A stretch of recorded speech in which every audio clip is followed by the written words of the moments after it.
This is a reading of 4 essays of Rudolf Steiner entitled The Stages of Higher Knowledge, Imagination, Inspiration, and Intuition.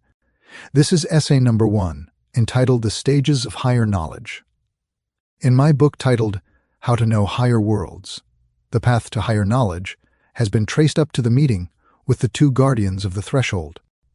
The relation in which the soul stands to the different worlds as it passes through the successive stages of knowledge will now be described. What will be given may be called the teachings of esoteric science. Before you enter the path of higher knowledge, you know only the first of 4 stages of cognition. This stage is the one you occupy in ordinary life, in the world of the senses. Even in what is called science, we deal only with this first stage of knowledge, for science merely elaborates ordinary cognition more minutely and in a disciplined way. Aided by instruments, the microscope, the telescope, and so forth, the senses examine their surroundings with greater exactness than they could without these aids. Yet people remain at the same stage of cognition, whether they see large things with the naked eye or observe small objects and phenomena with the aid of a microscope. Also, in the application of thinking to facts and things, this science remains in the realm of everyday life. People arrange objects, describe and compare them, and try to imagine their variations and so forth. The keenest scientists do nothing fundamentally in this respect, but develop to a fine art the methods of observing everyday life. Their knowledge embraces a wider range, becomes more complex and more logical, but they do not proceed to another mode of cognition. In esoteric science, this first stage of knowledge is called the material mode of cognition. This is followed by 3 higher stages, and there are still others beyond these. These stages of knowledge shall be described here. Before proceeding with a description of the path of knowledge, considering the ordinary method of scientific cognition, of apprehension through the senses, as the first stage, we shall differentiate the following 4 stages: material knowledge, imaginative knowledge, inspirational knowledge, intuitive knowledge. These stages will be discussed here. It must first be made quite clear what is significant in these different modes of cognition. In ordinary sensory knowledge, 4 elements are to be considered: the object, which makes an impression upon the senses; the image, which the human being forms of this object; the concept, through which the human being arrives at a spiritual comprehension of an object or an event; the eye, which forms for itself the image and concept based on the impression of the object. Before people make for themselves an image or representation, an object is there that causes it. We do not form the object, but perceive it, and on the basis of the object the image arises. As long as we are looking at the object, we are dealing with the thing itself. The moment we turn away from it, we are left with only the image. The object is relinquished. The image is retained in the memory. But one cannot stop here at the image-making stage. One must go on to concepts. The distinction between image and concept is absolutely necessary if we are to be clear at this point. Suppose one sees an object of circular form. Then one turns away and retains the picture of the circle in memory. So far one has not yet the concept of the circle. We attain this concept only when we say to ourselves, a circle is a figure in which all points are equidistant from the center. Understanding of a thing is attained only when we have formed a concept. There are all kinds of circles, small, large, red, blue, and so forth, but there is only one concept, circle. All these things will be approached more closely. For the moment, it will suffice to sketch what is necessary to characterize the first 4 stages of knowledge. The 4th element to consider in material cognition is the eye, in which a union of images and concepts is produced. The eye stores the image in memory, otherwise a continuing inner life would be impossible. Images of things would remain only so long as the things themselves affected the soul. But the inner life depends on linking one perception with another.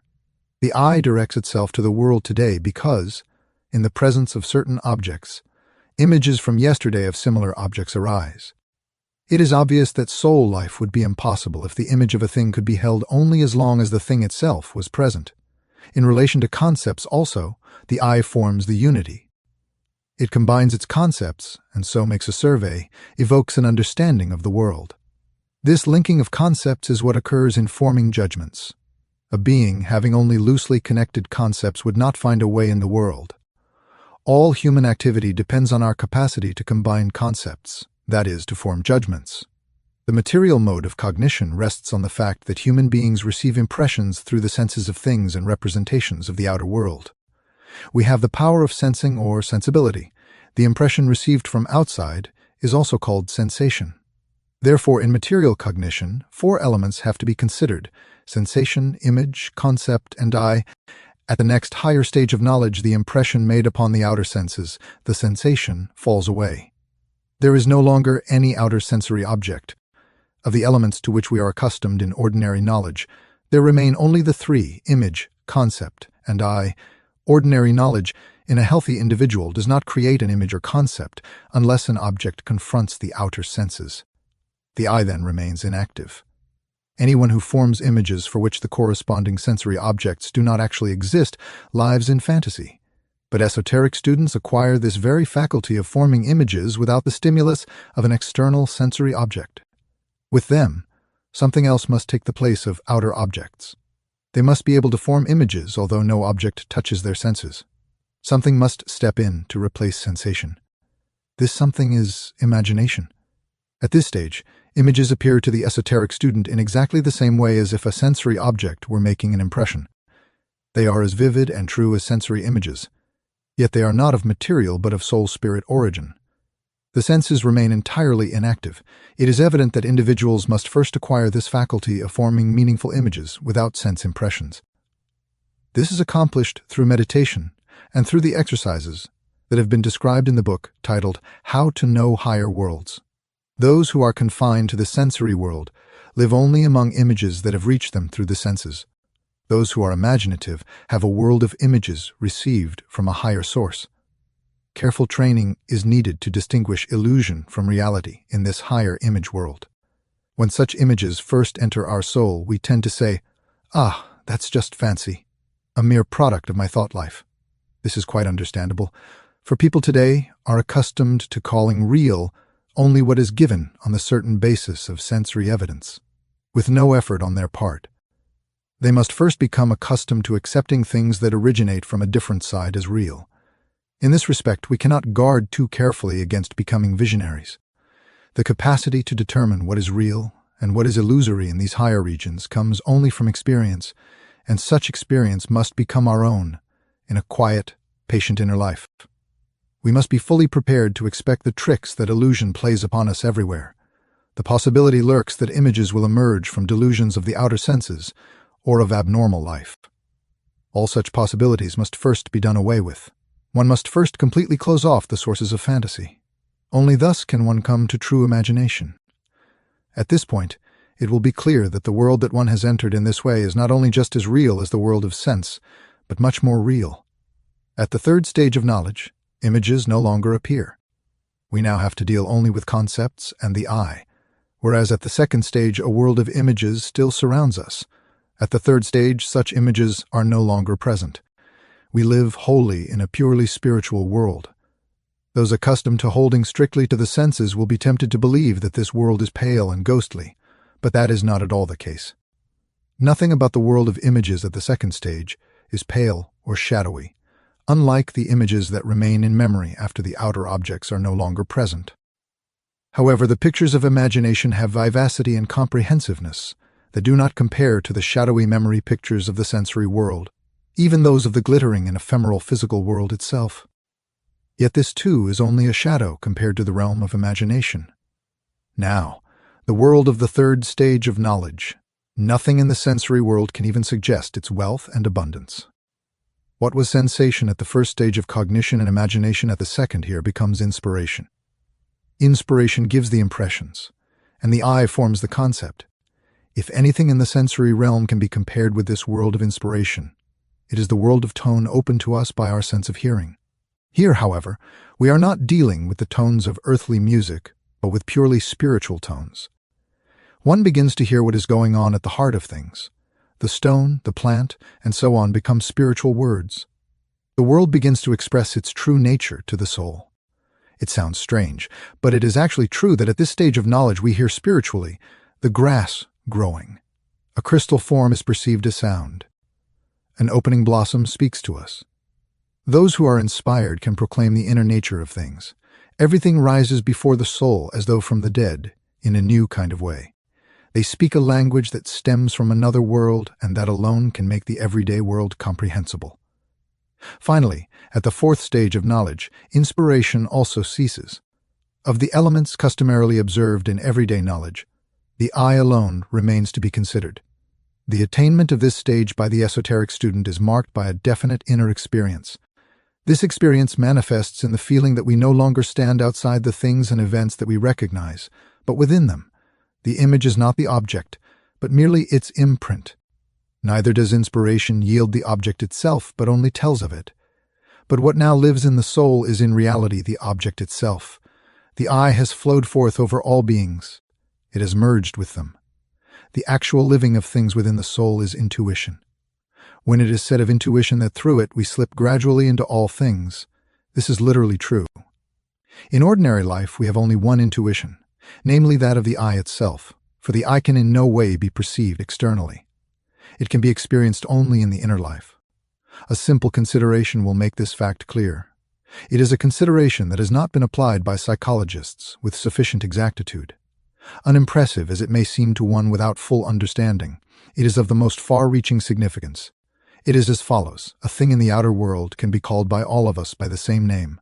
A table can be spoken of by all as a table. A tulip by all as a tulip. Mr. Miller can be addressed by all as Mr. Miller. But there is one word that each of us can apply only to ourselves. This is the word I. No other person can call me I. To anyone else, I am you. Likewise, everyone else is you to me.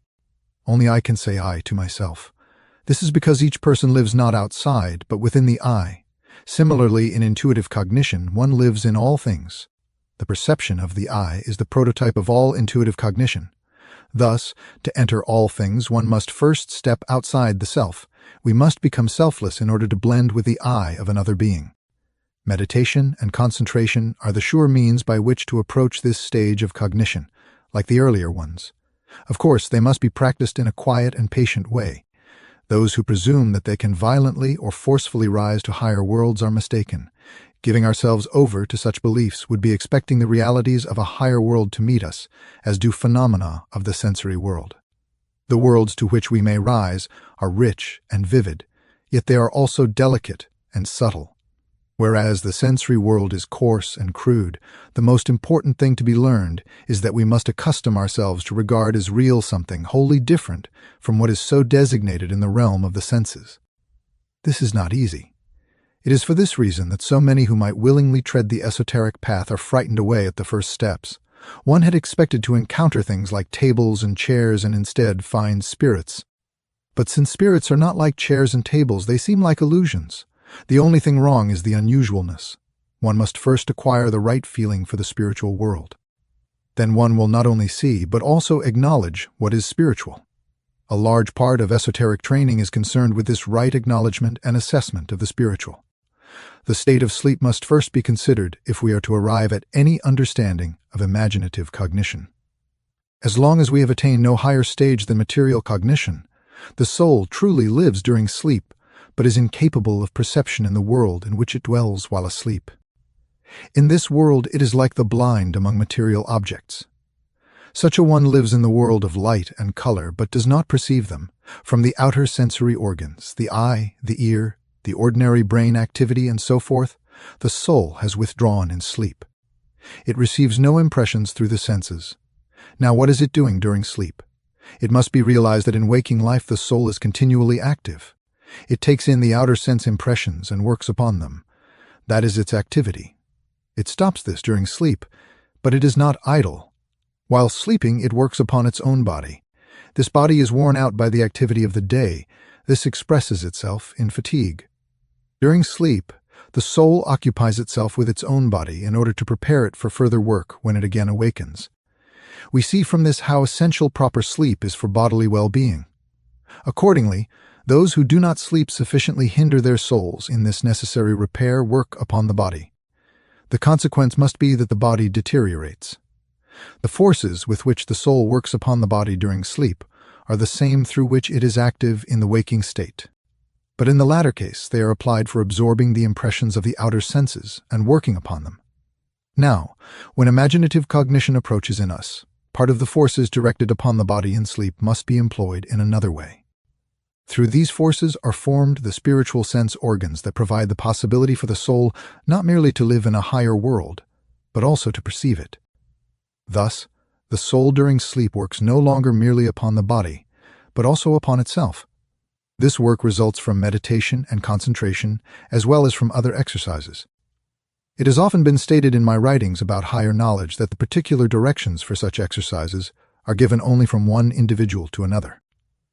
No one should undertake such exercises independently, since only those who are experienced in this realm can assess the effect for one who withdraws soul work from the body and applies it in a higher way. Meditation, concentration, and other exercises lead the soul to withdraw for a time from its union with the sensory organs and to become immersed in itself. Its activity is turned inward. In the first stages of such self-immersion, the soul's inner activity differs but little from its ordinary inclinations. In its inner labors, it must use the thoughts, feelings, and sensations that belong to ordinary life.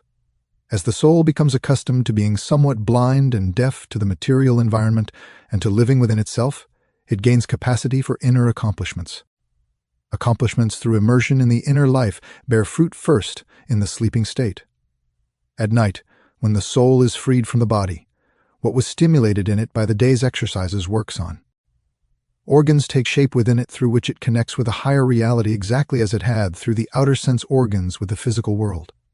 Out of the darkness of nocturnal surroundings appear the light phenomena of the higher world. Tender and intimate at first is this communion. It must be taken into account in this connection that for a long time, upon awakening, the light of day will draw a dense veil over the night's experiences. The recollection that perception has occurred during the night appears slowly and gradually. It is not easy to learn how to pay attention to the delicate formations of one's soul, which during one's development begin to mingle with the common experiences of daily sensory life. At first, such formations of the soul resemble what are generally referred to as casual impressions. Everything depends on learning to distinguish what arises from the ordinary world from what, through its own nature, presents itself as a manifestation from higher worlds. In a quiet, introspective mental life, we must acquire this discernment. It is necessary first to develop a sense of the value and meaning of those intimate formations of the soul that mingle with daily life as though they were chance impressions, but are actually recollections of our nightly communion with the higher reality. However, they vanish as soon as we seize these things in a crude way and apply the measuring stick of sensory life to them. It is thus evident that, through work in a higher world, the soul must withdraw from the body some of its activity ordinarily bestowed upon it with such care. It leaves the body to a certain extent self-dependent, and the body needs a substitute for what the soul had formerly done for it. If it does not obtain such a substitute, it comes in danger of mischief from harmful forces.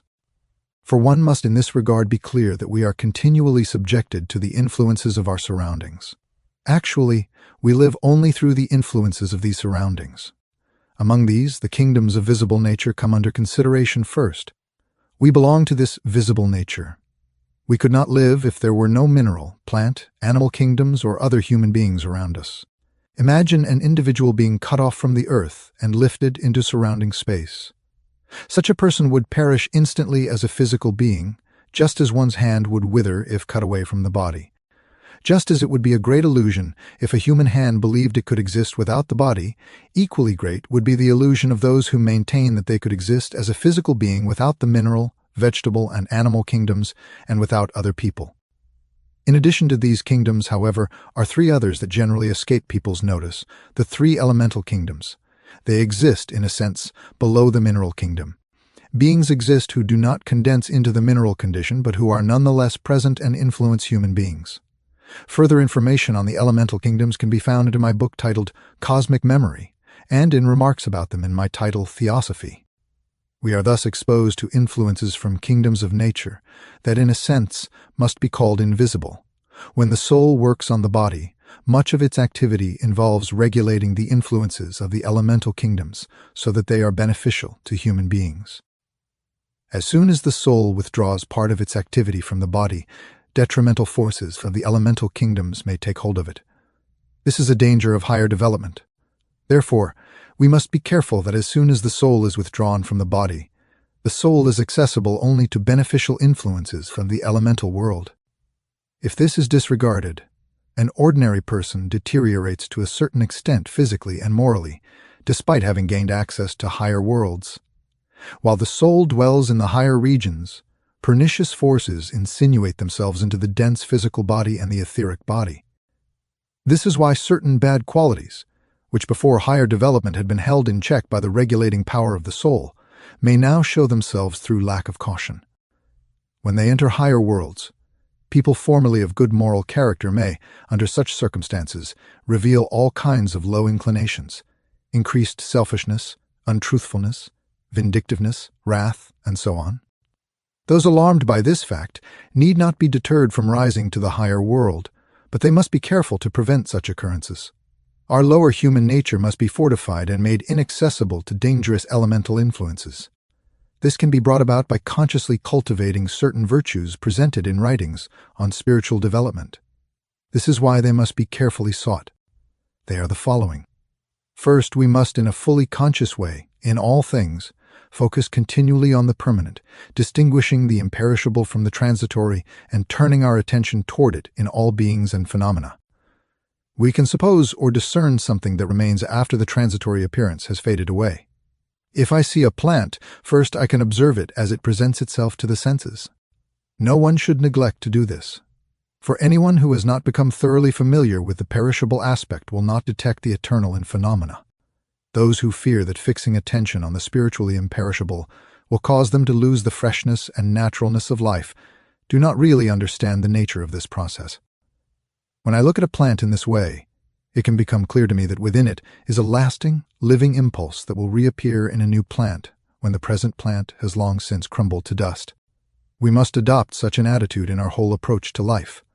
Second, the heart must be fixed upon all that is valuable and genuine, which we must learn to esteem more highly than the fleeting and insignificant. In all feelings and actions, the value of any single thing must be held before one's eyes in the context of the whole. Third, 6 qualities should be developed: control of the thought world, control of actions, endurance, impartiality, trust in the surrounding world, and inner equilibrium. Control of the thought world can be attained by combating the wandering will-o'-the-wisp thoughts and feelings that constantly rise and fall in ordinary human beings. In everyday life, people are not the masters of their thoughts, but are driven by them. Naturally, this must be so, for life drives people, and as practical individuals they must yield to this. In ordinary life, there is no alternative. To approach a higher reality, however, at least brief periods must be set aside during which we become rulers of our thoughts and feelings in complete inner freedom. We place the thought at the center of the soul, where ideas otherwise thrust themselves upon us from without. We try to keep all intruding thoughts and feelings away and to link only what we will to admit. Such an exercise works beneficially on the soul and, through the soul, on the body. It brings the body into such a harmonious condition that it withdraws itself from harmful influences, despite the fact that the soul is not affecting it directly. Control of actions similarly involves regulation of acts through inner freedom. A good beginning is to determine to do something regularly that one would not typically do in ordinary life. Since people are indeed driven to their actions from without in normal life, however, the smallest action performed on one's innermost initiative accomplishes more towards self-development than do all the pressures of outer life. Endurance means holding ourselves at a distance from the whims that involve a shift from exulting to the highest heaven to grieving even unto death. People are driven to and fro through all kinds of moods. Pleasure brings gladness, pain brings depression. This has its justification. But those who seek the path to higher knowledge must be able to mitigate joy and grief. We must gain stability. We must surrender with moderation to both pleasurable impressions and painful experiences. We must move with dignity through both without being absent or disconcerted. This does not produce lack of feeling, but brings us to the steady center within the ebbing and flowing tides of life around us. We always have ourselves in control. Another important quality is positivity. This can be developed in those who, in all things, have an eye for the good, beautiful, and purposeful aspects of life, and not primarily for the blameworthy, ugly, and contradictory. In Persian poetry, there is a beautiful legend about Christ that illustrates the meaning of this quality. A dead dog is lying on the road. Among those who pass by is Christ. Everyone else turns away from the ugly sight. Only Christ pauses and speaks admiringly of the animal's beautiful teeth. It is possible to look at things in this way, and those who earnestly seek it may find in everything, even the most repulsive, something worthy of acknowledgement. The fruitfulness in things is not in what is lacking in them, but in what they have. It is also important to develop impartiality. We have all gone through our experiences and from them have formed a fixed set of opinions through which we direct our lives. Just as conformity to experience is of course necessary, on the one hand, it is also important that those who pass through spiritual development to higher knowledge always keep an eye open for everything new and unfamiliar that confronts them. They will be as cautious as possible with judgments, such as that is impossible or that cannot be. Whatever opinions may have been formed from previous experiences, they will be ready at any moment, when encountering something new, to allow a new opinion. Love for our own opinions must vanish. Once these 5 qualities have been acquired, the 6th presents itself as a matter of course, inner balance and harmony of spiritual forces. We must find a spiritual center of gravity within that gives us firmness and security in the face of all the phenomena that would otherwise pull us one way or another in life. We must not avoid full participation in surrounding life, and everything must be allowed to work on us. Fleeing the distractions of life is not the correct course, but rather a fully devoted surrender to life, with the sure, firm guarding of inner balance and harmony. Finally, will to freedom must come within the seeker's consideration. Those who find within themselves the support and basis of all that they accomplish already have this attribute. This is hard to achieve because of the balance needed between opening the senses to everything great and good and a simultaneous rejection of every compulsion. It is easy to say that outer influence is incompatible with freedom. The essential thing is that the two be reconciled within the soul. When someone tells me something and I simply accept it under the compulsion of authority, I am not free. But I am equally unfree when I cut myself off from the good that I might receive in this way. In that case, worse elements in my soul act as a compulsion upon me. Freedom means not only that I am free from the compulsion of an outside authority, but above all that I am also not subservient to my own prejudices, opinions, sensations, and feelings. The right way is not blind subjection to what is received, but to leave ourselves open to suggestion, receiving it impartially so that we may freely acknowledge it. An outside authority should exert no more influence than to make one say, I make myself free just by following the good in it, that is to say, by making it my own. Authority based on esoteric wisdom will exert influence only in this way. It gives whatever it has to give not to gain power over the recipient, but only to help the recipient become richer and freer through the gift. The significance of these qualities has already been touched on in the discussion.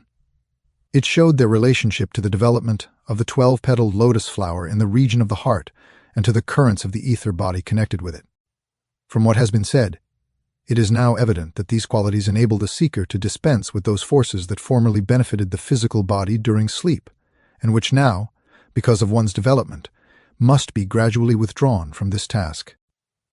Imaginative knowledge develops under such influences. The end of essay number 1. This is a reading of a collection of essays by Rudolf Steiner entitled The Stages of Higher Knowledge, Imagination, Inspiration, and Intuition. This is essay number 2, entitled Imagination. It is not possible to make real progress in penetrating higher realities without going through the stage of imaginative knowledge. This in no way implies that during esoteric training we are compelled to remain for a period at the imaginative stage as though it were a class to be attended at school.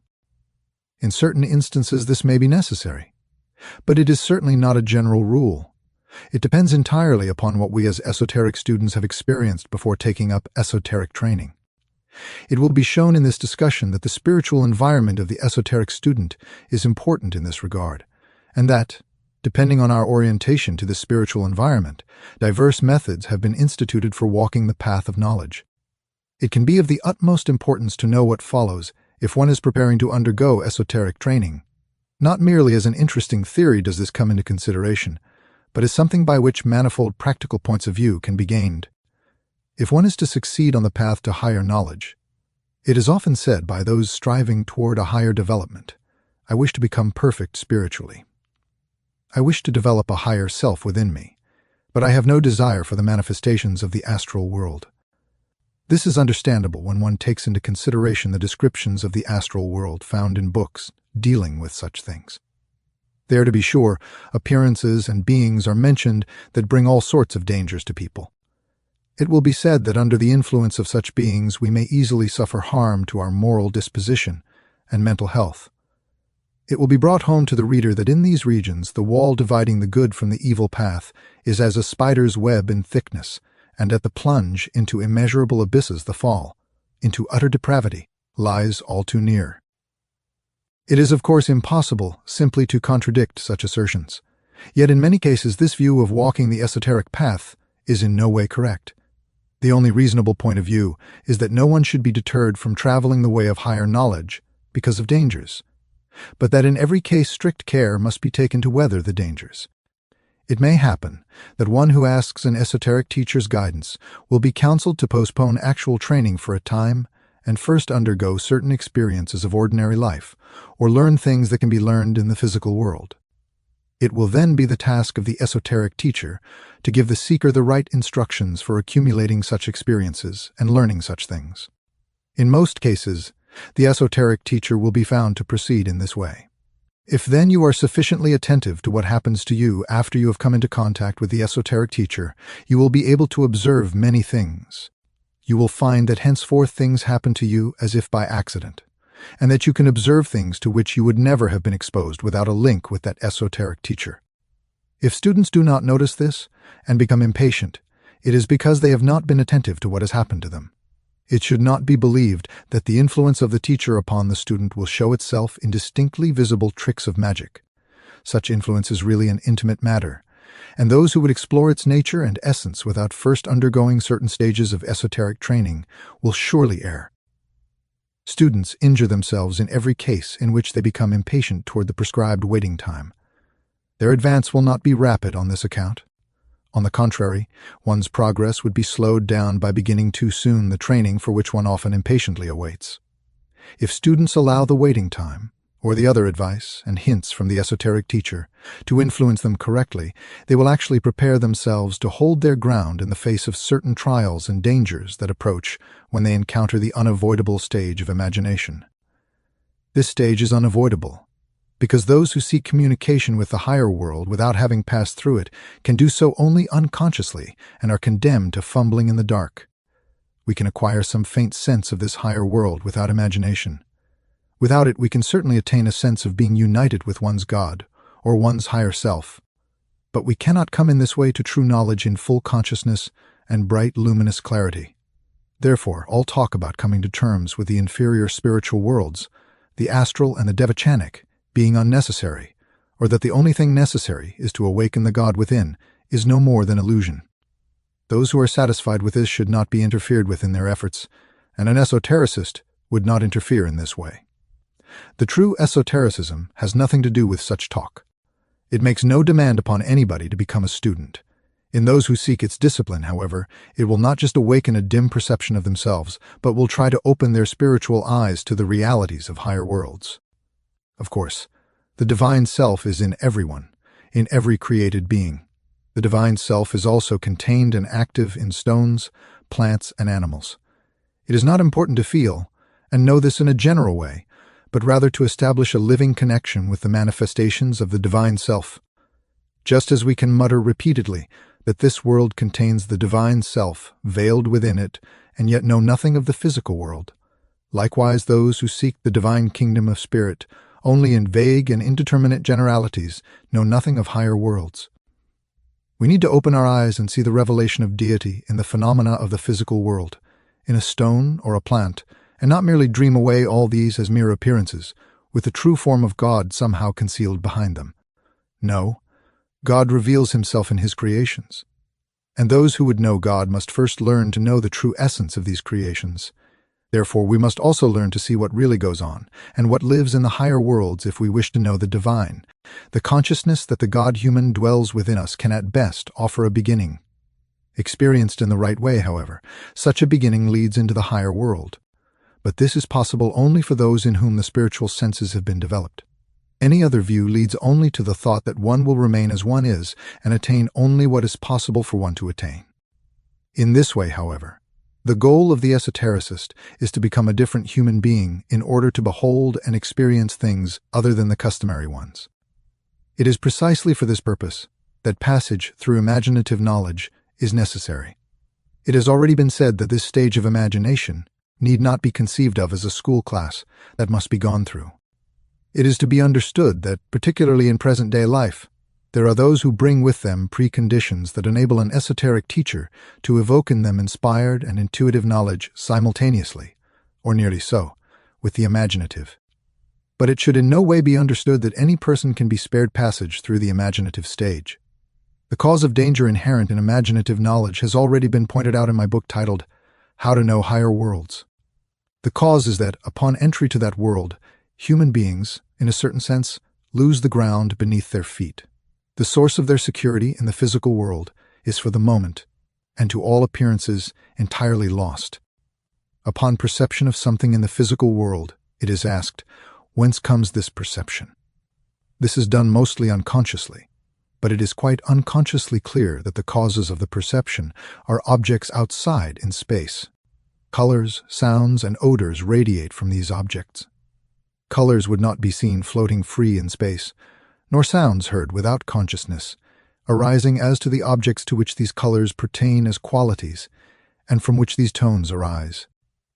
Awareness that objects and entities cause physical perceptions gives them, and thus also human beings, security and assurance. Those having perceptions without outer causes are seen as abnormal and pathological. Perceptions without causes are called illusions, hallucinations, and visions. Viewed only externally, the imaginative world consists wholly of such hallucinations, visions, and illusions. It has been pointed out in How to Know Higher Worlds that through esoteric training visions and such are produced artificially by focusing our consciousness on a seed or a dying plant. Certain forms, which are nothing but hallucinations to begin with, are evoked before the soul, observed outwardly, the flame formation appearing in the soul through observation of a plant or the like, and after a while separating itself completely from the plant, is considered on the same level as an hallucination. It is the same in esoteric training when the imaginative world is entered. What was customarily regarded as going forth from things outside in space, or clinging to them as properties, colors, sounds, odors, now float free in space. Perceptions break free from all outer things and swim free in space or fly around in it. Yet it is known with strict accuracy that the things before us have not produced those perceptions. Rather, they are self-induced by the human being. Similarly, one thinks that one has lost the ground beneath one's feet. In ordinary life, in the physical world, those inner images that do not proceed from things must be guarded against and are without ground or foundation. But to evoke imaginative knowledge, the prime essential is to have colors, sounds, odors, etc., fully torn loose from all things and floating free in space. The next step toward imaginative knowledge is to find a new ground and foundation for the imaginations that are thus adrift. This must occur in that other world that is now about to be revealed. New things and entities take possession of these inner imaginations. In the physical world, for instance, the color blue stays on a cornflower. In the imaginative world, likewise, it must not remain free-floating. It flows, as it were, towards some being. And whereas it floated unattached at first, it now becomes the expression of a being. Something speaks through it that the observer can perceive only in the imaginative world. And so these free-floating imaginations gather around definite centers. It becomes clear that beings are speaking to us through them. And as in the physical world there are corporeal things and beings to which colors, sounds, odors, and so forth are attached or from which they are derived, so now spiritual beings speak out through them. These spiritual beings are in fact always present. They hover continually around human beings, but cannot reveal themselves to them without an opportunity to do so. They are given this possibility when we manifest the capacity to let sounds, colors, and such arise before our soul, even when not caused by a physical object. Spiritual facts and beings are entirely different from objects and entities of the physical world. In ordinary speech, it is not easy to find an expression that even remotely describes the distinction. Perhaps the best approach is to say that in the imaginative world, everything speaks to us as if it were directly intelligent, whereas in the physical world intelligence can reveal itself only in a roundabout way, through physicality. This allows flexibility and freedom in the imaginative world. The medium of the outer object is absent, and the spiritual lives itself out with full immediacy in the free-floating tones, colors, and so on. Now, the basis of danger threatening human beings in this world lies in the fact that they perceive the manifestations of spiritual beings but not the beings themselves. This is the case as long as we remain only in the imaginative world and rise no higher. Only inspiration and intuition lead us gradually to the beings themselves. If, however, the esoteric teacher should awaken these faculties prematurely without having thoroughly introduced a student to the realm of imagination, the higher world would reveal only a shadowy and phantom-like existence. The whole glorious fullness of the pictures in which it reveals itself when one really enters into it would be lost. Herein lies the reason why the esoteric student needs a guide. For esoteric students, the imaginative world is at first only a picture world of which mostly they do not know the meaning. But the esoteric teacher knows to what things and entities these pictures pertain. In a still higher world, if students have confidence in the teacher, they can know that later connections will be revealed which they cannot yet penetrate. In the physical world, the objects in space were themselves their guides. They were able to prove the accuracy of their inner pictures of them. Physical reality is the rock upon which all hallucinations and illusions must be shattered. This rock disappears into an abyss when the imaginative world is entered. Therefore, the teacher must serve as another such rock. From what the teacher can offer, students must sense the reality of the new world. From this, it can be judged what great confidence in the teacher must exist in any esoteric training worthy of the name. When one can no longer believe in the teacher, it is exactly the same in this higher world as if in the physical world everything upon which faith and the reality of one's perceptions had been built were suddenly taken away. Apart from this fact, there is yet another that might throw us into confusion if we were to enter the imaginative world without guidance. As esoteric students, we must first learn to know ourselves as distinct from all other spiritual beings. In physical life, we have feelings, desires, longings, passions, ideas, and so forth. Of course, these are all caused by things and beings of the outer world. But we know quite well that they form our inner world, and we distinguish them from the objects of the outer world as events within the soul. But as soon as the imaginative senses awaken, this ease of differentiation ceases completely. Our feelings, ideas, passions, and so on literally step outside of us and assume form, color, and tone. We stand before them now as we do before wholly strange objects and beings in the physical world.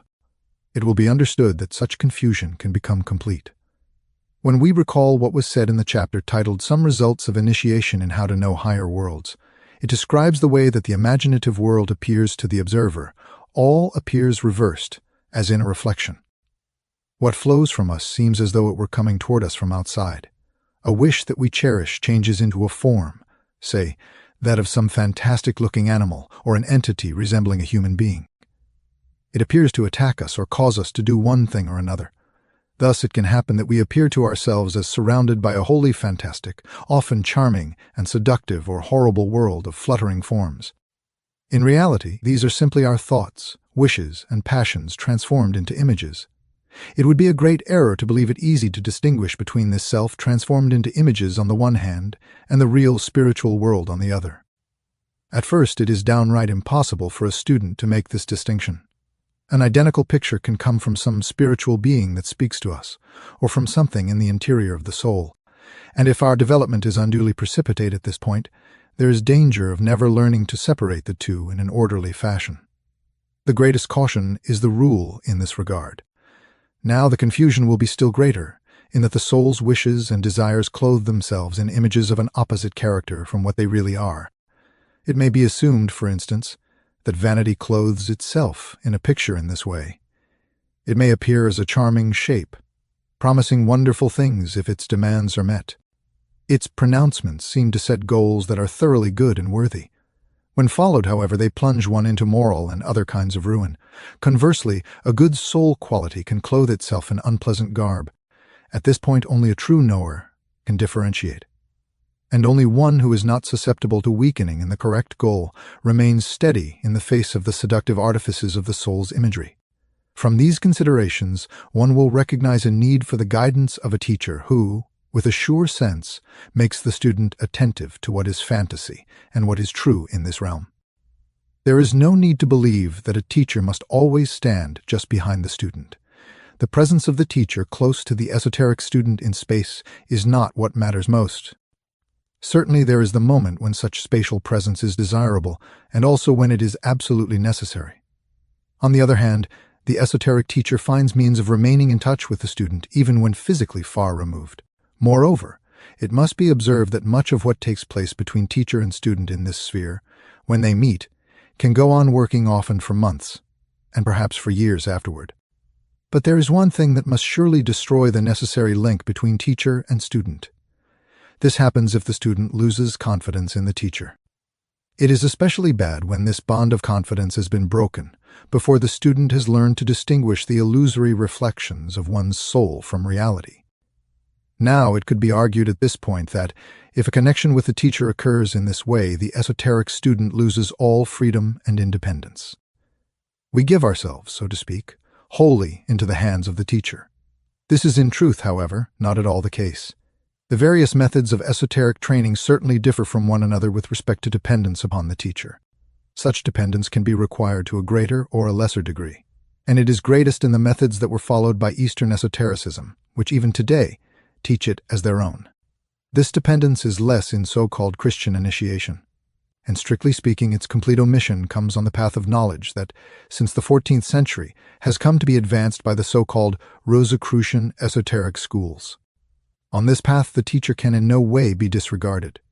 That is impossible, but all dependence on the teacher ceases. How this is possible will be presented in the continuation of these thoughts, when we shall explain precisely how these three paths of knowledge differ, the Eastern, the Christian, and the Rosicrucian. In the Rosicrucian approach, there is nothing at all upsetting in any way to a modern person's sense of freedom. It will also be described in this continuation how one person or another, as an esoteric student, even in contemporary Europe, may travel not the Rosicrucian but the Eastern path or the Old Christian. Although today the Rosicrucian is the most natural this way, as will be seen in due course, is not at all unchristian. We can go this way without endangering our Christianity, as can also those who suppose themselves to stand at the pinnacle of the modern scientific worldview. But perhaps another explanation is needed. One might feel tempted to ask whether esoteric students could not be spared going through the delusions of their own soul. But if this happened, they would never attain that independent discernment so desirable for them. By no other means can the singular nature of the imaginative world be so well grasped as by the soul's observation. To begin with, we know the inner life of our soul from one side. We are immersed in it. And this is just what the esoteric student has to learn, not only to look at things from outside, but also to observe them as if we ourselves were within all of them. If our own thought world now meets us as something foreign, and we already know something from one perspective, we can still come to know it from another. We must ourselves become, to a certain degree, the first example of such knowledge. Here in the physical world we are accustomed to something quite different. Here we view all other things only from outside, but we experience ourselves only from the inside. As long as we remain in the physical world, we can never see behind the surface of things. We can never go outside ourselves, slip out of our skin, to observe ourselves from outside. This objective observation of ourself is literally our first obligation in esoteric training. This helps us learn to look as well beneath the surface of outer facts and beings. The end of essay number 2. This is a reading of a collection of 4 essays by Rudolf Steiner entitled The Stages of Higher Knowledge. This is essay number 3, entitled Inspiration. It becomes evident from the description of imagination that through it esoteric students leave the ground of outer sensory experiences. This is even more the case for inspiration. Here, representation is based much less on what can be designated as outer stimulus. We must find strength within ourselves to make it possible for us to form representations of things. We must be active inwardly on a much higher level than in the case of outer cognition, when we simply give ourselves over to outer impressions which cause the images. This kind of surrender ceases when we come to inspiration. The eye no longer supplies colors, no ear supplies sounds, and so forth. The whole content of representations must be shaped largely by one's own activity. Consequently, by purely spirit-soul processes, and the manifestation of the higher world must be impressed upon what we have created by this activity. A peculiar contradiction seems to appear in such a description of the world of higher cognition. As individuals, we should, to a certain extent, be the creator of our own representations. Yet, of course, such representations must not be allowed to be our own creation. The processes of the higher world must be expressed through them, just as the processes of the lower world are expressed through the perceptions of the eyes, ears, and so forth. But contradiction is inevitable when describing this mode of cognition. For this is exactly what esoteric students must claim on the path of inspiration. Through activity, they must attain a result that is compelled outwardly in ordinary life. Why do the images representing the outer world in ordinary life not take an arbitrary course? Because we have to make our inner imagery conform to the outer object. All arbitrariness of the eye falls away, because the phenomena say what they are. Objects themselves tell us how to think of them. It is not up to the eye. Those who will not adjust themselves to the objects have erroneous thoughts and quickly become aware of how little success they have with the world's phenomena. This necessary human attitude toward the things of the outer world can be designated in cognition by the term selfless. We must become selfless toward phenomena, and the outer world becomes our teacher in that selflessness. It removes from us all illusions, all fantastic notions, all illogical judgments, all non-objectivity, simply by putting the correct image before our senses. If we wish to prepare for inspiration, we must develop our inner nature, so that this selflessness becomes our very own even when nothing outside compels it. We must learn to create inwardly, but in such a way that our eye does not in the least way play an arbitrary role in this creative activity. The difficulties to be considered in achieving such selflessness become the more apparent the more consideration is given to what soul powers are especially needed for inspiration. The three fundamental powers of soul life are differentiated: representation, feeling, and willing. In everyday sensory cognition, representations are stimulated into existence by outer objects, and through these externally stimulated representations, the directions taken by feeling and willing are determined. For instance, we see an object. It gives us pleasure, and as a result, we desire the thing.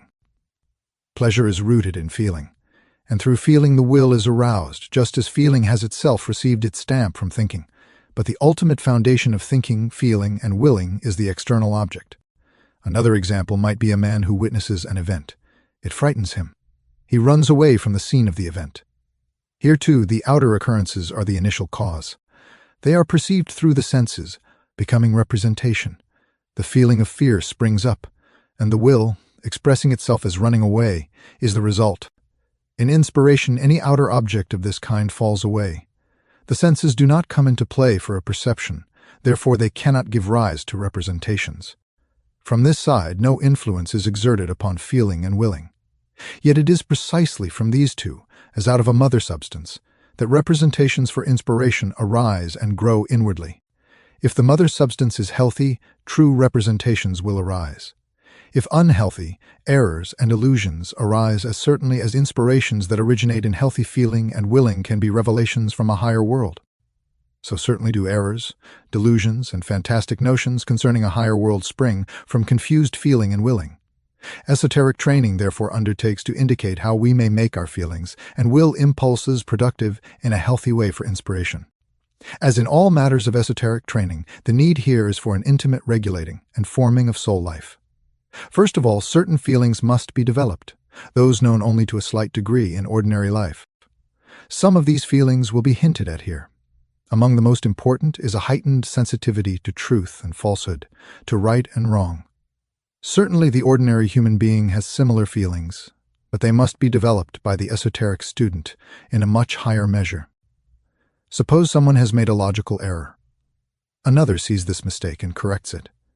Let it be clear how great the role of judgment and intellect is in such a correction, and how slight the feeling of pleasure in the right and displeasure in the wrong. Surely this is not to say that the pleasure and corresponding displeasure are non-existent. But the degree to which they are present in ordinary life must be raised immeasurably for esoteric training. Esoteric students must turn their attention most systematically to their soul life, and they must make sure that a logical error is a source of pain to them no less excruciating than physical pain, and conversely, that the right gives them true joy and delight. Thus, where another only stirs the intellect or power of judgment into motion, esoteric students must learn to live through the whole gamut of emotions, from grief to enthusiasm, from afflictive tension to transports of delight in the possession of truth. In fact, they must learn to feel something like hatred against what a normal person experiences only in a cold and sober way as incorrect. They must enkindle within themselves a love of truth that has a personal character, as personal and as warm as a lover feels toward the beloved. Certainly much is said in our cultured circles about the love of truth, yet what this means cannot be compared with what esoteric students must go through in quiet inner soul work. Toward this end, as a result, they must patiently and repeatedly place before themselves some true thing or some false one and devote themselves to it, not merely to train their power of judgment for sober discrimination between true and false, but to gain a personal relationship to it all. It is absolutely correct that in the beginning of such training we can become overly sensitive. An erroneous judgment that we overhear, an inconsistency, and so on, can cause almost unbearable pain. Care must thus be taken in this respect during training. Otherwise, great dangers might indeed result for our soul's equilibrium. If we are careful to maintain a steadfast character, storms may occur in the soul life, and we still retain the power to conduct ourselves toward the outer world with harmonious countenance and bearing. It is a mistake in every case when esoteric students are brought into opposition to the outer world so that they find it unbearable or want to flee from it entirely. The higher world of feeling must not be cultivated at the expense of well-balanced activity and work in the outer world. Therefore, a strengthening of the power to withstand outer impressions must appear in corresponding measure to the inner lifting of the feeling life. Practical esoteric training, therefore, directs us never to undertake the previously mentioned exercises for developing the feeling world, without at the same time developing ourselves toward an appreciation of the tolerance that life demands of us. We must be able to feel the keenest pain when someone offers an erroneous opinion and yet at the same time be perfectly accepting of such a one, because the thought in our mind is equally clear that the person is bound to judge in this way and that the opinion must be dealt with as a fact. It is correct, of course, that the inner being of the esoteric scientist will be transformed increasingly into a twofold life. Ever richer processes occur in the soul during our pilgrimage through life, and a second world continually gains more independence from what the outer world offers. It is this twofold existence that will bear fruit in the genuine practice of life. What results from it is quick-witted judgment and unerring certainty of decision, while those who stand remote from such training must go through long trains of thought driven hither and thither between resolution and perplexity. The esoteric scientist will swiftly survey life situations and discern hidden relations concealed from the ordinary view. One then often needs much patience to synchronize with the slow rate at which another person is able to grasp something that comes swift as an arrow for oneself. Thus far we have spoken only of the qualities that must be developed in the feeling life so that inspiration can occur correctly. The next question is this: how do the feelings become fruitful so that they are represented accurately for the world of inspiration? If we wish to understand what esoteric science offers in answer to this question, we must become acquainted with the fact that our soul life always has a certain treasure of feeling over and above those stimulated by sensory perceptions. We feel, as it were, far more than things compel us to feel. But in ordinary life, this excess is employed in a direction that, through esoteric training, must be transformed into another. Take, for instance, a feeling of anxiety or fear. It can be crystal clear that fear or anxiety is often greater than it would be if it were in true proportion to the corresponding outer event. Imagine that, as esoteric students, we are working energetically on ourselves with the aim to feel, in no instance, more fear and anxiety than is justified by the corresponding external event. Now, a given amount of fear or anxiety always entails an expenditure of soul force. This soul force is actually lost as a result when fear or anxiety is produced. We really could conserve this soul force when we deny ourselves fear or anxiety or other such feelings, and it remains at our disposal for another purpose. If we repeat such processes often, we build up an inner treasure of these continually cultivated soul forces, And we soon find that out of such economies of feeling arise the seeds of the inner images that express the revelations of a higher life. Such matters cannot be proved in the ordinary sense. Esoteric students can only be advised to do this or that, and, if we do so, to watch for the indubitable results. A careless examination of what has been described might easily make it seem a contradiction. To demand from the one side an enrichment of the feeling world with feelings of pleasure or pain to be kindled by what otherwise arouses only intellectual judgment, and from the other side to speak in almost the same breath of an economy of feeling. This contradiction quickly disappears when we recall that the economies are to be affected in the feelings aroused by the physical senses. Just what is conserved here appears conversely as an enrichment of spiritual experience, and it is wholly correct that the feelings conserved in this way in the world of sensory perception not only become free in the other sphere but also prove creative within that sphere. They shape the matrix substance for the representations through which the spiritual world reveals itself. It would not accomplish much, however, to remain at a standstill with only economies such as those just indicated. For greater results, even more is needed. The soul must be provided with much greater treasure of power to create feeling. Then it is possible in only this way. For instance, as a test, we must expose ourselves to certain outer impressions and then wholly deny ourselves the feelings that typically result.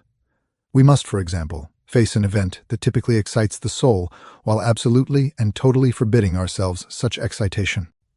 This can be accomplished either by actually confronting the experience or by imaginatively conjuring it. The imaginative method is even better for a truly fruitful esoteric training. As a student, when one is initiated into imagination, either before one's preparation for inspiration or simultaneously with it, one should actually be in a position to place an occurrence imaginatively before the soul with the same force as if it were in fact taking place. If, therefore, in the course of long inner work, we repeatedly subject ourselves to things and events yet deny ourselves the corresponding normal feeling, we create a fertile ground for inspiration in the soul. Incidentally, it should be noted here that those who describe such training for inspiration can fully appreciate possible arguments against such a description from the perspective of contemporary culture. Arguments can be made, but people can also smile proudly and say, inspiration cannot be taught pedantically. It is a natural gift of genius. But then, from the perspective of modern culture, it seems almost comical to speak of a process that cannot be explained. Yet modern culture itself is unaware of how little it can think through to the end by its own thought processes. Those who expect a devotee of this culture to believe that a more highly developed animal did not slowly evolve, but suddenly appeared would quickly be told that a cultured person in the modern sense could not believe in such a miracle. Such a belief would be considered superstitious. Now, in the sphere of soul life, those with such a modern education are themselves simply victims of crass superstitions in the style of their own opinions. By the same token, such people will not recognize that a more fully developed soul must also have evolved and could not have sprung into existence suddenly as a gift of nature. Of course, externally, many geniuses seem to have been born suddenly, in quotes, out of nothing in some mysterious way, though it appears as such only for materialistic superstition. Spiritual scientists know that the assessment of genius in relation to a human life born to this condition, as if out of nothing, is simply the result of that individual's preparation for inspiration during an earlier life on Earth. In a theoretical sphere, materialistic superstition is bad. But it is even worse in a practical sphere such as this because it assumes that genius in the future must always fall from heaven. It does not bother about the esoteric nonsense or fantastic mysticism that speaks of preparation for inspiration. Thus, the superstition of the materialists retards the true progress of humankind. It does not ensure that latent faculties are developed in human beings. In reality, it is precisely those who call themselves progressives and free thinkers who are frequently the enemies of actual progress. As noted, however, this is only a casual remark, but necessary owing to the relationship between esoteric science and present-day culture. As indicated, the soul powers stored up through the self-denial of normal feelings in our inner being as esoteric students become the riches that will undoubtedly be transformed into inspiration even if nothing else came to their aid. Moreover, as esoteric students, we would experience how true thought images arise in the soul representing experiences in higher realities. Progress would begin with the simplest experiences of suprasensory events and gradually more complicated, higher ones arise if we continue to live inwardly according to the directions suggested. Indeed, such esoteric training today would be entirely impractical, and is never practiced where such work is taken seriously, if students wish to develop out of themselves all that inspiration can offer. They could undoubtedly spin out of themselves all that has been described here, for example, matters of human nature, human life after death, the evolution of humanity and the planets, and so on. However, such students would need an immeasurably long time to do so. It would be as though we developed the whole discipline of geometry out of ourselves, with no consideration of what has already been achieved in this area. Certainly in theory it is fully possible, but to carry it out in fact would be foolish. Nor is this the procedure in esoteric science. Rather, a teacher passes on teachings that have been acquired for humanity by inspired predecessors. Such a tradition must, for the present, provide the basis for individual inspiration. What is offered today in literature and lectures from the realm of esoteric science absolutely can provide such a basis for inspiration. There are, for example, teachings about the various component parts of the human being: physical body, ether body, astral body, and so forth, knowledge of life after death, pending a new incarnation, and everything that has been printed in the book titled Cosmic Memory. In other words, it must be grasped at all points that inspiration is needed for discovering or personally experiencing the higher truths, but not for understanding them. What cosmic memory communicates cannot initially be discovered without inspiration. Once communicated, however, it can be understood through wholly ordinary logical judgment. No one should argue that what is said there cannot be grasped logically without inspiration. They are found inconceivable not through a lack of inspiration, but because they are not given sufficient reflective consideration. When such communicated truths are received, they awaken inspiration in the soul through their own strength. If participating in such inspiration is desired, however, we must make an effort to receive such knowledge in a way that is not ordinary and nonchalant. Rather, we must open ourselves to be moved by these ideas into every possible feeling and experience. Why would this not be possible? Can feeling remain dull when overpowering cosmic events pass before the spirit's gaze? The way that the earth developed from moon, sun, and Saturn, or the way that knowledge of the human ether and astral bodies and so on penetrates the infinite depths of human nature. We might possibly say, how unfortunate for those who are able to remain unmoved when contemplating such forms of thought. If they did not regard them in a dull way, but lived through all the waves of tension and release of feeling that they engender, climax and crisis, progress and setback, catastrophe and dispersion, then indeed the mother substance would be prepared in them for inspiration itself. Certainly the necessary feeling of life in the face of such communications from a higher world can be developed only through exercises like those indicated here. Those who turn all their feeling forces toward the outer world of sensory perception will see descriptions from a higher world as arid concepts, as gray theory. They will never be able to grasp why another finds the communications of esoteric science heartwarming, while their own heart remains cold to them. They may even say, "But this is only for the intellect. This is intellectual. I would like something for my welfare," but they do not admit it is their own fault that their hearts remain cold. Many still undervalue the power of what lies hidden in these communications from a higher world, and in this connection they overvalue all kinds of other exercises and procedures. What good is it to me, they say, to learn from others what the higher worlds look like? I want to see them. For such persons mostly lack the patience to concentrate over and over again upon such descriptions from higher worlds. If they would do so, they would see what kindling force these mere stories have, and how one's own inspiration is stimulated by hearing an account of the inspirations of others. Certainly other exercises must supplement mere learning if students wish to make rapid progress in the experience of the higher worlds, but no one should underestimate the great significance of learning.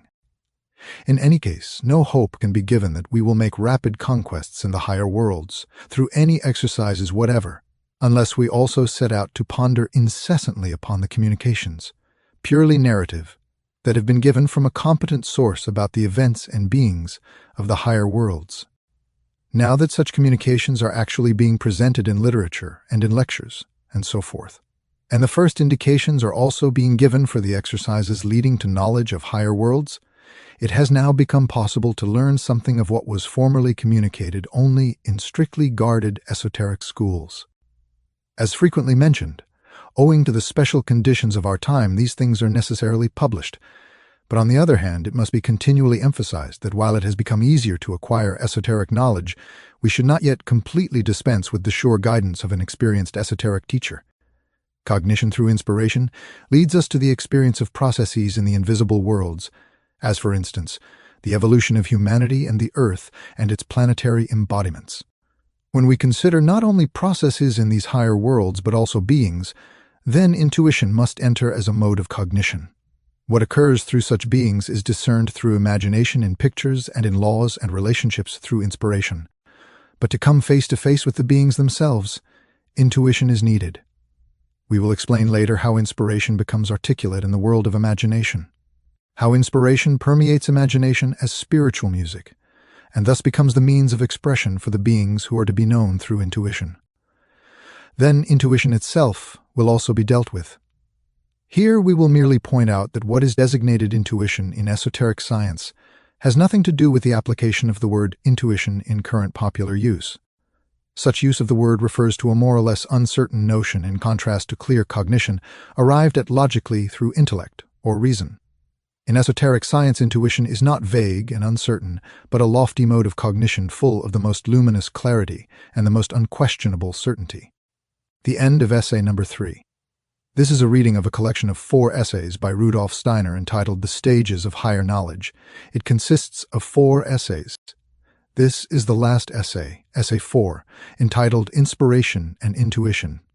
Just as imagination may be called a spiritual seeing, so may inspiration be called a spiritual hearing.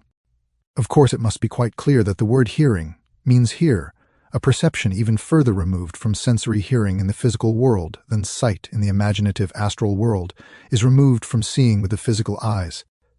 It can be said of the imaginative realities, light and color phenomena, that the radiant surfaces and colors of sensory objects are as though lifted and released from those objects to float free in space. But this gives only an approximate idea. For space in the imaginative world is in no way like it is in the physical. Those who believe they see before themselves imaginative color pictures, when they are seeing free-floating colored particles in ordinary space, are mistaken. However, the formation of such color representations is a means toward the life of imagination. Those who attempt to place a flower before the mind's eye and then separate everything that does not represent color from that picture, so that an image of the colored surface is separate from the flower and suspended before the soul, can arrive gradually at an imagination through such exercises. This picture itself is not actually imagination, but more or less a preliminary fantasy suggestion. Imagination, an actual astral experience, exists first when not only the color is wholly lifted apart from the sensory impression, but also when three-dimensional space has fully lost itself. That this is the case can be confirmed only by a certain feeling, which is described by saying that one no longer feels oneself outside, but inside the colored picture, and has the consciousness of partaking of its coming into being.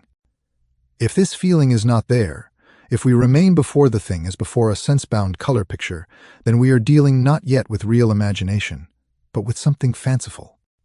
It should not be said that such fantasy pictures are wholly worthless, however. They can actually be etheric reflections, like shadows, of real astral facts.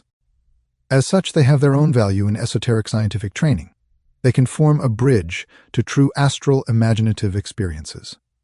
A certain danger lurks in the observation only when, as observers, we do not fully apply our sound human judgment at this frontier between the sensory and the supersensory. It should not be expected that an unfailing test can be given at this frontier, whereby we can differentiate illusion, hallucination, and the fantastic from reality. Such a general rule would surely be comfortable, but comfort is a word that esoteric students should strike from their vocabulary. It can be said only that those who would acquire clarity of discernment in this sphere must already be intent upon it in the ordinary life of the physical world. Those who are not careful in ordinary life to think sharply and clearly will fall a victim to all sorts of illusions on their ascent to higher worlds. Just consider how many snares of everyday life beset sound judgment.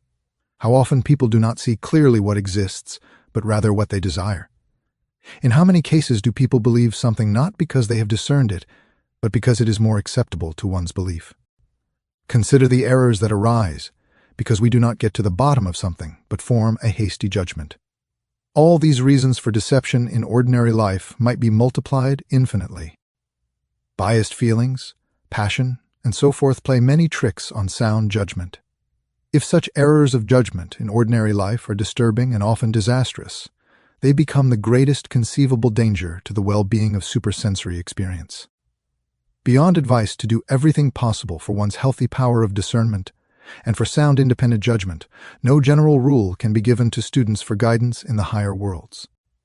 Once observers in higher worlds realize the true nature of imagination, they are quickly convinced that the images of the astral world are not mere pictures but manifestations of spiritual beings. They come to realize that such imaginative pictures relate to spirit or soul beings, just as sensory colors relate to sensory things or beings. Such observers will, of course, have yet much to learn.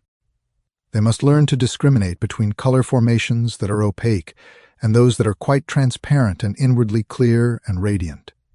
Indeed, they will perceive formations that continually seem to be producing their colored light anew from within, and thus are not only fully illuminated and transparent but also radiate light from within.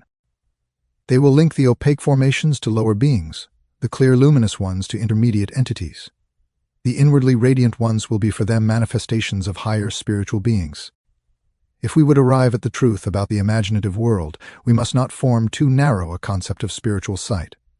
In that world there are not mere light and color perceptions comparable to the sight experiences of the physical world, but also impressions of heat and cold, of taste and smell, and still other experiences of the imaginative senses, for which the physical world offers no likeness. In the imaginative astral world, impressions of heat and cold are revelations of will and intention on the part of soul and spirit beings. Whether such a being aims at good or evil comes to light in a certain effect of heat or cold. Astral beings can also be tasted or smelled. However, what constitutes the physical element of tone and sound in the actual sense is almost wholly lacking in the imaginative world. In this connection, absolute stillness prevails there. Rather, for the progressing spiritual observer, something quite different is offered, comparable to tone and sound, to music and speech in the sensory world. This higher element steps in when every tone and sound from the outer physical world is silenced. Indeed, when even the faintest inner soul echo from this sphere of the outer world is silenced, then that occurs for the observer which may be called an understanding of the significance of the imaginative experiences. If we were to compare what is now experienced with something in the physical world, we could come only close to explaining the matter by referring to something that does not exist at all in that world. Suppose it were possible to perceive the thoughts and feelings of another person without hearing any words with the physical ear. Such a perception might be comparable to a direct comprehension of the imaginative element called hearing. In the spiritual sense, what speaks are the color and light impressions. In lighting up and dimming down, in the color metamorphosis of images, are revealed harmonies and discords that unveil the feelings, representations, and thought life of soul and spirit beings. Just as tone becomes speech in physical human beings when thought is imprinted in it, so do harmonies and discords of the spirit world grow into manifestations that are definite thought entities. To this end, darkness must fall upon that world if thought is to be revealed in its immediacy. The experience is this: bright color tones, red, yellow, and orange, are seen to fade away, and it is perceived how the higher world darkens through green to blue and violet. At the same time, a waxing of inner will energy is experienced. Full spatial and temporal freedom is experienced, and there is a feeling of being in motion. Certain linear forms and shapes are experienced. These are not experienced as though seen to be drawn before one in any spatial expanse, but rather as though in continuous movement. Every single curve, every form, was followed by the eye. In fact, the eye is felt as both the artist and the drawing material. Every linear direction, every shift in position, is at the same time an experience of the eye. The eye stirred to motion is recognized as connected with the world's creative forces. The laws of the world are no longer something that the eye perceives outwardly, but a truly miraculous fabric that it is helping to weave. Esoteric science designs all kinds of symbolic drawings and pictures. When these really correspond to fact and are not mere invented figures, they are based on the observer's experiences in higher worlds which are to be viewed as described. Thus, the world of inspiration is placed within the imaginative world. When the imaginations begin to unveil their meanings in silent speech to the observer, the world of inspiration arises within the imaginative world. Physical reality is a manifestation of the world that the spiritual observer penetrates in this way. The physical world, accessible to the senses and to the sensory-bound intellect, is merely the outer surface. For example, a plant seen with physical senses and physical intellect is not the whole being of that plant. One who knows only this physical plant resembles one who might be able to perceive a person's fingernail, while perception of the whole person is not available. But the structure and being of the fingernail can be understood only when explained by the whole nature of the person. Thus, in fact, the plant is comprehensible only when we know what pertains to it, just as the whole human nature relates to a person's fingernail. But what is related to the plant cannot be found in the physical world. The plant is related to something fundamental that can be unveiled only by imagination in the astral world, and further to something that will be revealed only through inspiration in the spirit world. Thus, a plant as a physical organism is the revelation of a being comprehensible by imagination and inspiration. From this, it is clear how a path opens up for the observer of higher worlds that has its origin in the physical world. Specifically, we can begin with the physical world, and from its manifestations rise to the higher beings sustaining them. If we begin with the animal kingdom, we can rise by this means into the imaginative world. If we begin with the plant world, spirit observation will lead us through imagination to the world of inspiration. If we pass into the realities of imagination and inspiration, we soon find beings and truths never revealed in the physical world. We must not therefore think that in this way we come to know only beings of the higher worlds that have physical manifestations. Those who have entered the imaginative world come to know a multitude of beings and events, realities of which those who see only the physical have no inkling. To be sure, there is another way. It does not begin with the physical world. It makes us clairvoyant directly in the higher regions of existence. For many, this method might have more power of attraction than the previous one indicated, but for our life conditions only an ascent from the physical world should be chosen. It requires self-renunciation of the observer, however, if one is to begin by examining the surrounding physical world to accumulate knowledge and especially experience. In any case, this is the method best suited to our present-day cultural conditions. The other method presupposes prior acquisition of soul qualities that are very difficult to attain under modern conditions of life. Although such soul qualities have been sharply and clearly stressed repeatedly in past writings, most people still have no idea, or at most an inadequate one, of the degree to which these qualities, for example, selflessness and devoted love, must be acquired for attainment of the higher worlds. Without starting from the firm ground of the physical, if anyone were to be awakened to the higher worlds, without the requisite degree of the corresponding soul qualities, the result would be unimaginable misery. Now we must not believe, however, that the soul qualities just described can be eliminated by those who start with the physical world and its experiences.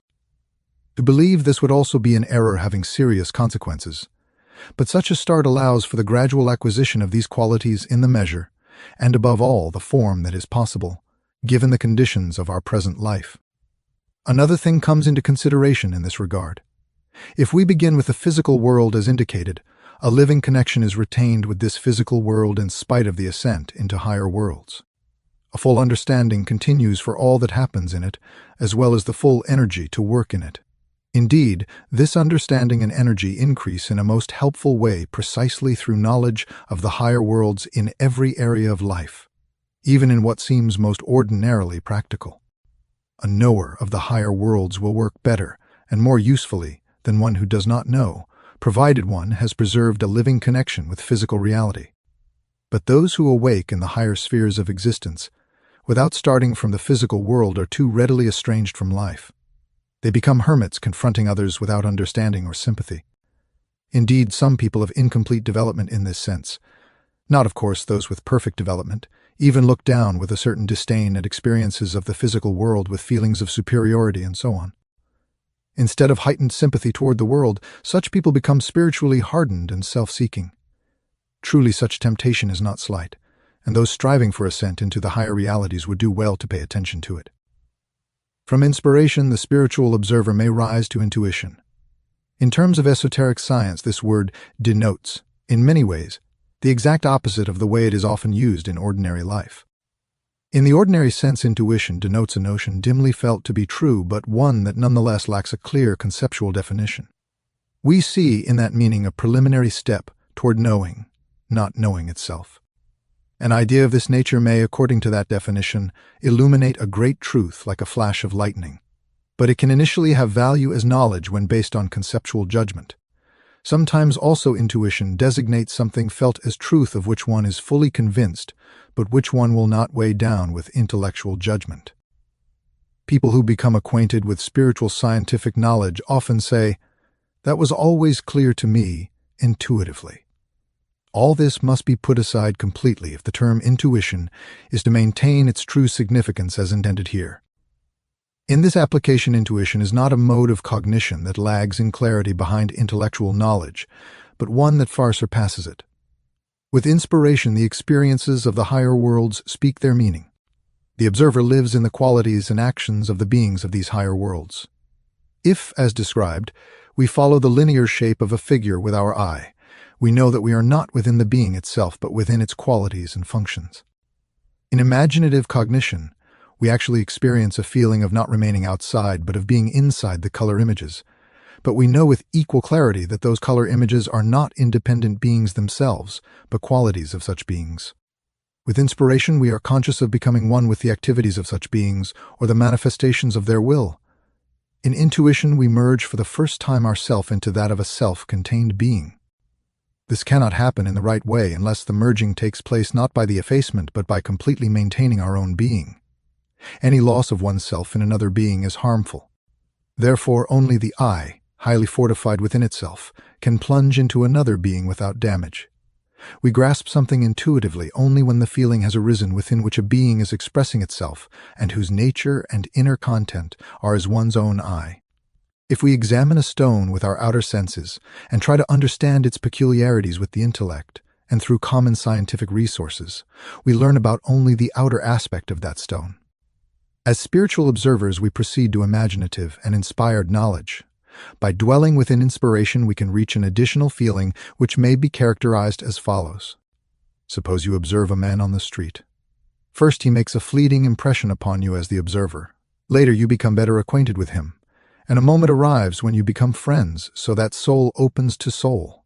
When the veils of the soul fall in this way, and one eye confronts the other, such an experience is comparable to the experience of a spiritual observer, when a stone appears at first as only an outer manifestation and advances to something related to the whole stone as a fingernail, to a whole human body. It lives itself out as an eye like one's own eye. This kind of knowing, which leads into the innermost nature of being, is attained for us first in intuition.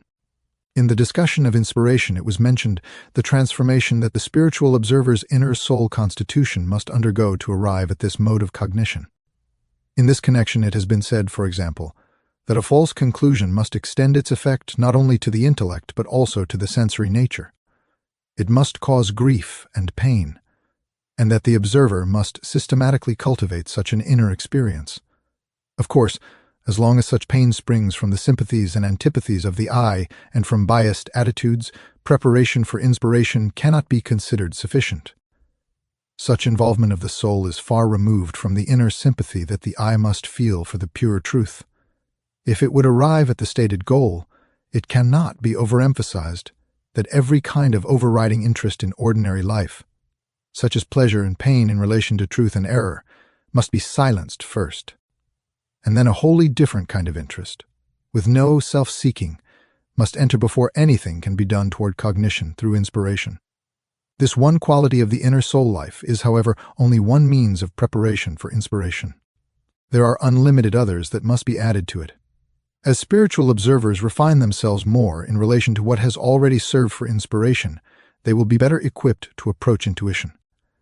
That is the end of essay number 4, and the end of the book, The Stages of Higher Knowledge.